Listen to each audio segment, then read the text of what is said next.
We called it snuff in my day, but I figured I'd update my language for the internet crowd. Most people are familiar with the acronym NSFW. It stands for Not Safe for Work. That one is usually stamped over vanilla, porn, nudes, etc. to keep you from clicking on something that you're not supposed to.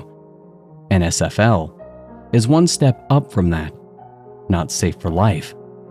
From what I understand, it's usually tagged over images or videos of a highly upsetting nature. Take an execution video, for example. Some unlucky schmuck gets filleted alive, or chainsawed apart while he's still screaming, or machete hacked limb for limb by guys in black masks. You'll see the NSFL tag before you click the video, so you know to stay away if you want to hold on to your lunch. Ever wondered who those videos are made for? Of course you have. And the answer probably sends your meat running cold and a flash of goosebumps sprouting out over your skin. They're made for teachers, parents, friends, bus drivers, politicians, bankers. They're made for people who get off on it.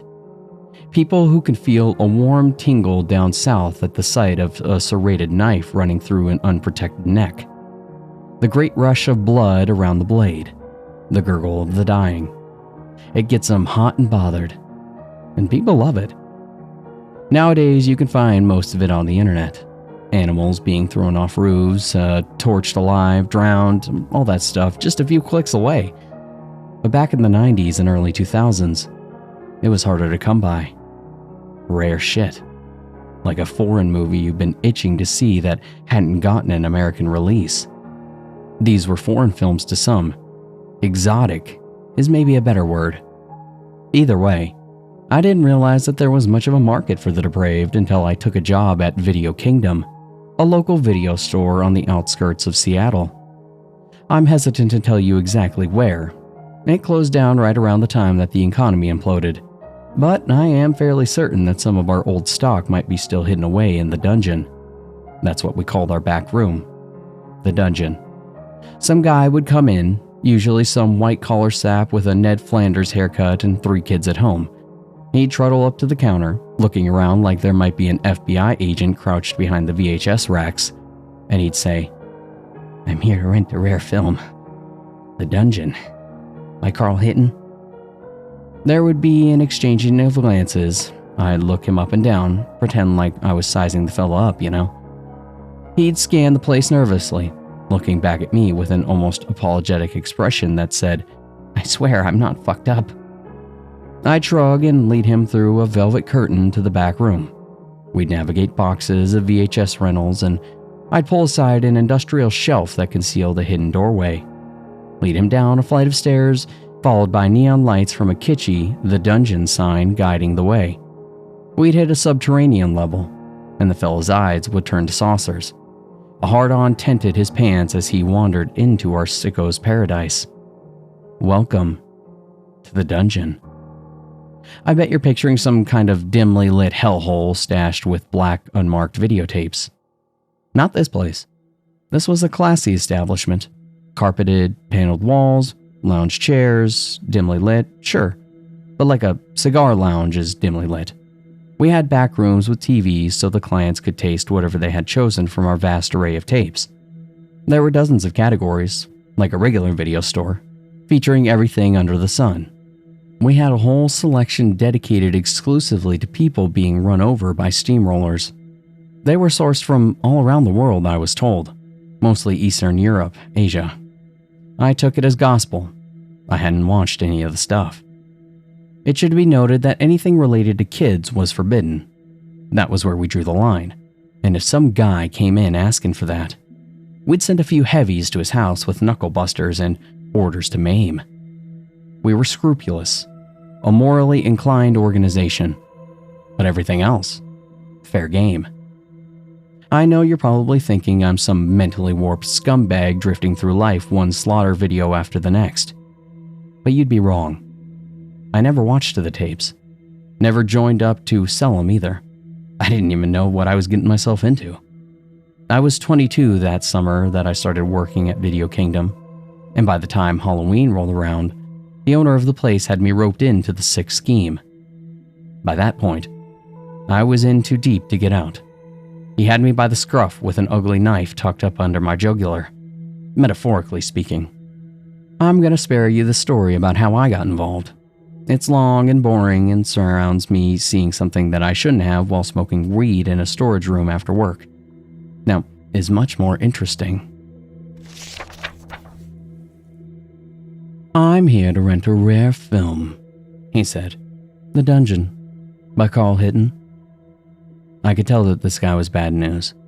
He looked like he was grown somewhere dark and moist. A basement-dwelling freakazoid. Crusty, slightly overweight. Enough grease in his hair to keep the McDonald's fryer running for a year. Big Van Helsing-style leather coat. Combat boots. Unlike most folks, he wasn't nervous either. He was confident. Smug, even. I could tell that he was a veteran. And that gave me pause. I was sharing air with no run-of-the-mill freak. This guy was one step away from making his own tapes. If I'd only known, I would have said, "Sorry, sir, we don't carry any of that." That's what we feed the unscrupulous figures. It was at the clerk's discretion. We had carte blanche to turn away anyone that we wanted. But I didn't. I gave him the up and down, and he never broke contact. His eyes were bright, amused. They were alive. Like two black pools of oil just waiting for a spark. And I swallowed. Right this way, I said. He knew his way around the dungeon, and that was odd. I'd never seen this fucker before, and if he'd been a regular, I'd have known. There were a few other people browsing.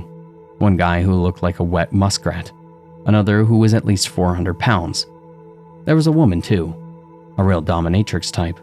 Over 6 feet tall, hard features, prime hairdo. My guy didn't spare a glance at any of them. He hurried to the vault. That was what we called the old-school vault door tucked into the back corner of the dungeon. It had a wheel handle with a combination dial in the center. All that remained of the bank that used to live here. I'd never been through the vault door. Didn't even know what was on the other side. I honestly thought that it was just for decoration. For atmosphere. In my 6 months as an employee at Video Kingdom, this was the first time that I'd ever seen it open. The guy spun the combination, hiding his activity behind a cupped arm, like that annoying kid in class who wouldn't let you copy off his test. I heard a heavy click. He cranked the handle, and the vault door wheezed open. The skeevy guy slipped inside, slamming it shut before I got a good look at what stood beyond. It nagged the hell out of me, like that itch that you can't scratch. I had to know what was beyond the door, but I knew better than to ask questions in a place like this. I was the highest paid video store clerk in the world for a reason. I couldn't have gone to Carl. Carl is in The Dungeon by Carl Hitton. Fake name, obviously, but a real enough guy. He was short, big personality like a Danny DeVito type. I had only met him a few times, but he always treated me like a son. Slaps on the back, messing with my hair. Hell, he even called me son. But I didn't go to Carl, because asking questions meant that I was curious. And you don't get curious unless you're interested in the merchandise. So I decided to check it out on my own. Christmas Eve, slowest night of the year. I was clerking the dungeon whilst most colleagues were upstairs. It had been empty for a while, so I decided to take a peek. Had I known that the guy from a few months ago would be showing up, the one that I first saw enter the vault, I'd have kept my ass glued to that chair. I wouldn't have gotten curious. What was the fucking combination? I tried a few random spins. 11, 22, 63. JFK's assassination. 4, 20, 1889. Hitler's birthday. No dice. The vault was locked up like a nun's underwear drawer. I thought, racked my brain. Then it hit me like a freight train. The Kissinger tape. That was one of our videos that I had seen. Carl made all newcomers watch it. It was the first known snuff film. It was like the Santa Claus of the forbidden VHS community. A white whale, rare and iconic. Anyone who's familiar with it and worth their scruff can tell you what day that it was filmed on. That was easy. Thanksgiving, 1929. I remember watching it for the first time. A sepia-toned nightmare. A galaxy of grain shooting across each gory frame. I won't tell you what's on it. Well, what the hell. It stars a family of depressed-era farmers tied up in their field. Ma, Pa, Grandma, Grandpa, and two gangly teenage boys on the wrong end of their horse-pulled plow. Story goes that they had some beef with one of the big corporations who owned their land. That was how the man got you back then. You sold some of your land for loans to buy seed or whatever, and once you took the loans, there was no getting out from under them. The corporations would twist and squeeze until you owned nothing but the clothes on your back. But Pa was clever, figured it out, started corralling up all the farmers in a union to expose the banks. And banks didn't like that. So they hired some outside hands to make an example, and it was made at 24 frames per second. Now here I was, some 50 years later, spinning their death date on a dial. I spun to 29 and heard a satisfying click. It had fucking worked. My hand was shaking, trembling a little bit. Shot with adrenaline, I gripped the vault's handle, spun the wheel. The vault door wheezed open. Stale air and darkness spilled out. There was a bucket of flashlights on the floor. I grabbed one and clicked it on, and a cone of light shot ahead, illuminating a bank vault. Metal walls crushed in. Pegs drilled into the walls held various weapons. It was like a fucked up toy box. Guns, knives, razor wire, chainsaws, hacksaws, pliers, even scalpels. Everything that cuts and scrapes and plays with nerve endings was hanging from the walls. There was a pit in my stomach. Not just at the collection of tools, but at the gaping hole eating through the back of the vault wall. It had been tunneled through the flowered steel, a narrow, rocky corridor sneaking off into the earth. I inched towards it, hesitant, my heart beating its fist against my eardrums. I grabbed a scalpel off the wall and tucked it into my pocket as I moved into the corridor, figuring that I might need a weapon for whatever loomed ahead.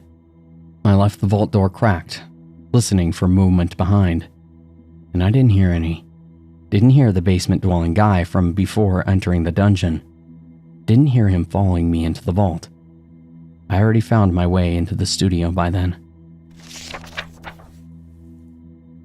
The passageway was rocky and claustrophobic, just tall enough so that I didn't have to stoop. And after about 20 minutes, I barked my shins and elbows on the narrow, craggy walls, and I hit a dead end. I exhaled, irritated and relieved. A horse race of thoughts had been galloping through my head as to what I might find. I was glad my worst nightmares weren't about to materialize. Then I looked closer and I saw a false panel blocking off the egress. I moved the panel aside and stepped forward, finding myself in a crowded basement space.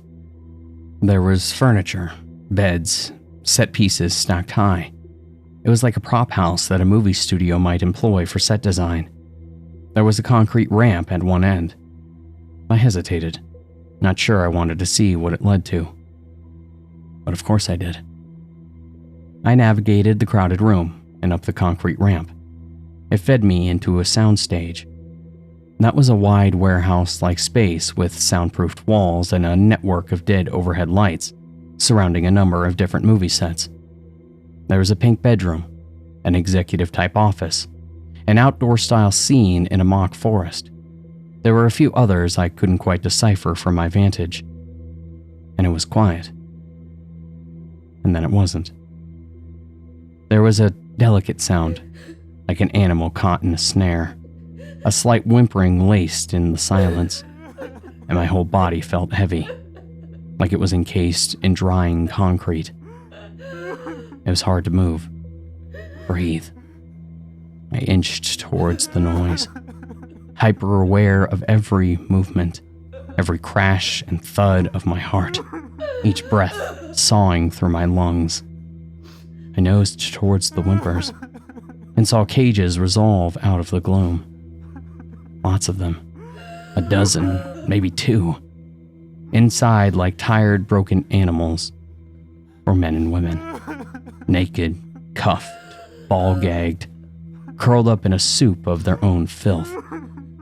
Most were limp and unconscious. A few were blurry, nodding in and out of consciousness as whatever drugs that they were on wore out. An icy bolt of dread shot through me. We weren't just a supplier of rare tapes. We weren't just a distributor. We were a producer.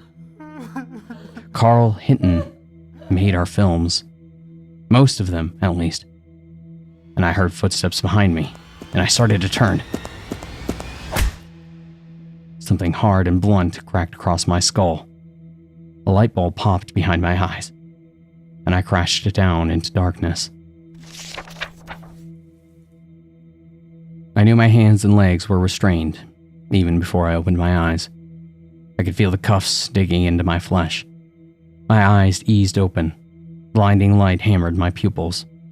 A violent, white light from overhead, hurting my eyes. It stung them. And slowly a movie set resolved around me. It was a beige office, crowded with paperwork and boxes of VHS tapes. I recognized it immediately. A facsimile of Carl's office. An exact detail-for-detail replica. A camera looking off in one corner that was trained on me. I looked down at myself. I was still in my work uniform, hands and legs fettered to a bolted-down chair. I struggled and groaned. I heard hushed voices. My back was to the door, so I had to fight in my seat for enough leverage to look around. And the door opened, and Carl Hinton entered. For an instant, I saw past him in the area beyond the set. I saw the greasy basement dweller with a suit who was handing over a pregnant duffel bag. Then the door swung shut, and Carl took his place behind the desk. "Sorry it had to be like this, son," he said sadly. "But it would have ended here either way. We don't do severance or 401k at Video Kingdom." He smiled at his little joke, like it was the funniest thing in the world. I tried to ask him what the fuck was going on, but I couldn't. I was gagged. Muted syllabuses escaped, and Carl frowned. "Don't bother, kid. You're fired. That's a segment we do here from time to time, when employees of the dungeon hit expiration. You're fired. We don't stock it at Video Kingdom for obvious reasons, but I hear it's a big hit in Japan." I struggled against my binds, fought, screaming in my gag, and Carl just watched, slightly amused. "Go on. Keep it up. They love it. You know that they do. You're giving them exactly what they want." I fought harder, rattling my binds until my wrists bled, and Carl sighed. "The guy who's gonna fix you is a regular. Real vanilla Joe. But he pays well. He'll saw open your throat, one and done. You won't suffer." I screamed something into my gag, and he smiled, piecing together my question. "Nobody'll come looking for you, son. We're processing your paperwork so it'll look like you got fired 2 weeks ago. Now, I liked you, kid, I really did. I'm sorry that it had to be like this." And he got up and left. And I struggled for a while, not sure how long. And at some point, the guy in the suit pressed through the room like a cold draft. A real plain guy. Might sell insurance, maybe real estate. Probably has a wife and a few pups back at home. Maybe a pool. He fingered the camera, and the red recording light blinked on. And with a sigh that said, "Sheesh, this is not the position I want to be in," he claimed the spot behind the desk, pretending to be the boss. He was practically vibrating with excitement as he started through a poorly written script about how my employment was being terminated. But I didn't hear any of it. I was focused on something else. A scalpel. I tucked it into my back pocket. My hands grazed the handle, just out of reach. I strained harder, vaguely aware that the guy was done talking. He was rising now, producing a big Bowie knife with a serrated blade. And he was walking over to me. I could smell his aftershave. Something minty. I got the scalpel between the tips of my fingers. He yanked my head back, exposing my neck, getting ready to slice through the big net of veins pumping my blood to my brain. The Bowie knife went up, and the scalpel slid out, slipped, and fell. I reached out and caught it just in time. The Bowie knife came down, and I saw a wink of light off its polished blade. I gripped the scalpel and stabbed. It was beyond a blind stab, inhibited by my lack of wrist movement. But he was standing right behind me, and standing crotch level within the arc of my swing. The scalpel sunk through his hot flesh. I felt it burrow through skin and gristle. I felt something pop as it sunk in further. And when he screamed, the Bowie knife went tumbling, and I knew I had caught him in the testicle. I fumbled the scalpel, nearly dropping it. It was greasy with blood and seminal fluid. I got my grip on it and plunged it into the handcuff lock and worked it around. The handcuffs sprung and fell away. The suit was rolling around, groping his groin, blood roaring through his fingers. He was howling in agony. I bent down for my leg fetters as the door flew open. Carl and the basement dweller tried to rush in at the same time. They got stuck in the doorway. It was like a bit of slapstick, which would have been comical had I not been on the wrong end of a snuff film. My leg fetters fell free. But now, Carl and the basement dweller Van Helsing had stormed the room, and my scalpel flew up, caught Van Helsing in the jugular.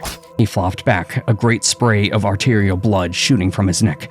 Carl grabbed me, shoving me back, and we hit the wall. Framed pictures of the ocean hit the floor and shattered. Carl throttled my neck, his knuckles digging in and sealing off my windpipe. I stabbed blindly. The scalpel went through his cheek with sinking ease. I ripped up, and a mist of blood sneezed out as I opened his face like a zipper. He grunted, howled, and lost his grip on my neck. His hands went up to his face, trying to wrench free the scalpel embedded there. I planted my foot in Carl's stomach and kicked with everything that I could muster.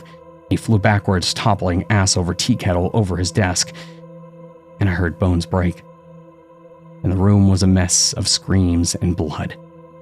I popped the VHS tape out of the camera and bolted for freedom. I was about to stuff it into my pocket when my gaze caught the duffel bag I'd seen the suit hand over. I ripped it open, and it was met with cash. Lots of it. Enough to run away.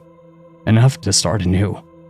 I shoved the VHS tape and grabbed the duffel, never looking back. I don't know if any of them survived, but I do know Video Kingdom remained open. It held its spot in the Seattle Yellow Pages until it closed. I would send for the book each year, have them mail it to my little corner of America, along with the newspaper which I would pore over for articles about my old boss. And I never saw any. Since then, I've lived like the Unabomber. My world is limited to a quiet cabin in the woods and my weekly trips to town for essentials. Otherwise, I keep to myself, always looking over my shoulder, always carrying the guilt over those men and women that I left behind. Guilt over things I haven't done about what I've seen. You probably think that I would have gone to the police, but I didn't. I took the tape and ran. Had I forfeited the footage, I would have lost all leverage against the people who want me dead. That VHS is my bargaining chip. It's all I have left. After I escaped the dungeon, I mailed an anonymous letter to Video Kingdom telling them I'd made copies which would be screened in every police precinct in Seattle if I were ever harmed. This was a lie.